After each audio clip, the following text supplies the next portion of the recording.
If you guys missed last video, please go check it out.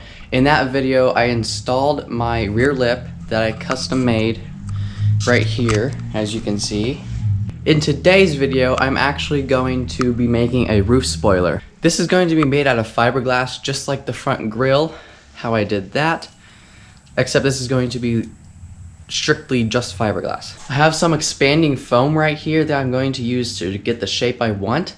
And then what I'm actually going to do is wrap this piece in the fiberglass. Technically it won't be hollow, it'll still have this inside of it, but I don't know any other way to do that. So that's what I'm going to do. The car is round. There's not very many boxy edges on this car except for maybe the rear lip and the front lip. Because of that, I'm going to try and make the roof spoiler almost the exact shape as this rear spoiler. The only roof spoiler I've seen that's available for the coupe is very dinky. It's like super tiny, and it basically just goes from here to here maybe, and it's just super duper small. I'm actually going to make mine pretty large. It's not going to be overbearingly large, but I want it to kind of come pretty far down. You guys will see once I start shaping the foam. I also have some blue masking tape here. It's painter's tape that I'm going to be masking off the whole rear window with, like right here, and I'm going to mask off this area around the window as well, just so I don't get foam everywhere. That's kind of the plan for today. I think it's going to turn out pretty good considering all the bodywork I've done so far. But I've never played with this foam stuff, so that's going to be interesting to kind of figure out how to work it, and you know, how long it needs to dry, how to sand it, all that stuff. If there's going to be holes in it, that could be a problem. I have the back window all masked off, and now it's ready to do the expanding foam.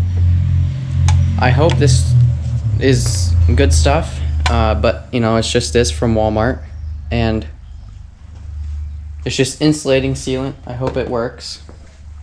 Hope there's no big gaps. What I'm going to do for that is just spray it on, and then after it dries, I'm going to trim it down with a knife and then sand it to get the shape I want, if it's sandable.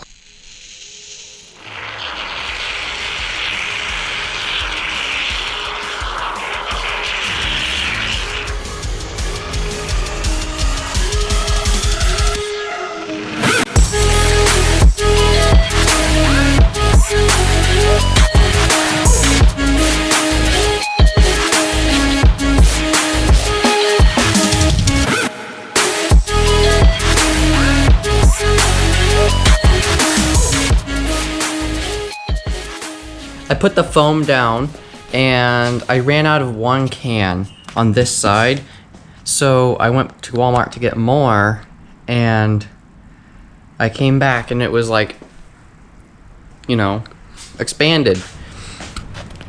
So I really didn't need all that much, but I used 3 cans of it. I could probably only use like 2, but you know. I have this trimmed all the way around the window, the edge of the window right here. You see I have this Sharpie line here as just kind of a rough cut line. I'm trying to make it almost the same shape as the wing, or kind of just round, not really the same shape.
So I just had to go to Walmart and get more spray foam.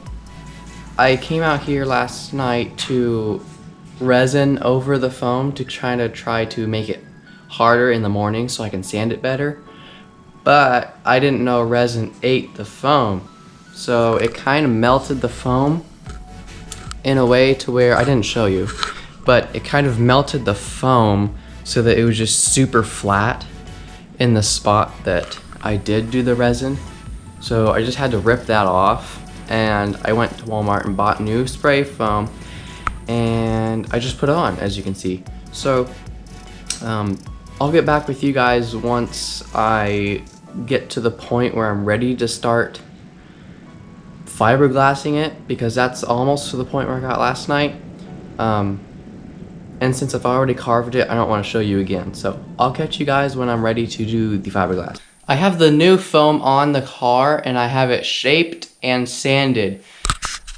This is how I wanted it to look the first time before I screwed it up. So yes, I marked some high spots because I want to sand those down a little bit more because they're still a little bit flimsy, as you can see, maybe. See? So they're still a little bit flimsy because when it dries fully, it's gonna raise up a little bit more, so I need to sand those down. Then, after I sand that down, I should be able to take it off the car, actually, and move on to the next step of making the fiberglass mold.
I haven't done much filming, I've just been working and working and working. I have the foam all wrapped in fiberglass. It's completely wrapped.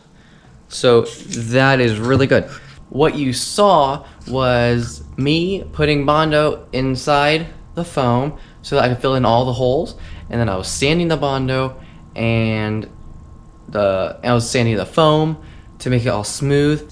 I put this fiberglass on. It was pretty challenging to get it around, to stick around all the corners and bends. Whatever spots I need to fix right now that are low spots or whatever, I'm gonna use fiberglass Bondo with like the hairs in it to fill those spots in, and then I'm going to sand it again and then put fiberglass matte on top of that with the resin.